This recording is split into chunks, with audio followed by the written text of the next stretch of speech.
akalain na isang kolehiyala ko maayos with a big booty. Whoa, whoa, wow. Money, money, money, money, let me check. If you can't pay me, then bump or you can, boy. Yan ang bunggod niya sa aking pagbaba ko ng windshield. Ala ng paligay-ligay, swabe yung amoy niya when she hit me on my face. Sabay nakaw ng halik, juicy lip, malibog pa sa kiliti. That's what I feel. She needs more cash, she needs some grip. So here we go, magkasama na kami pa ikot-ikot-ikot-ikot lokot sa motel. She asked me if wala akong asawa, sabi ko sa kanya I'm a single still. You're not gonna lie, she's so pretty. Swak ang beauty niya sa'king Ferrari. I pay you cold cash, don't need to worry. I promise I won't break, just work me.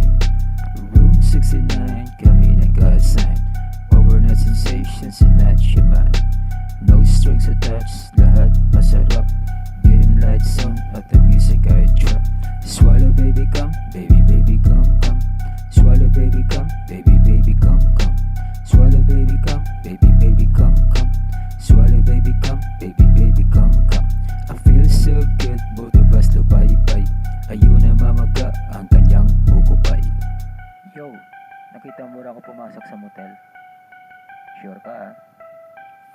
Mahilig siya sa gossip, kahit di niya alam kung ano ang totoo. Mahilig siya sa gossip,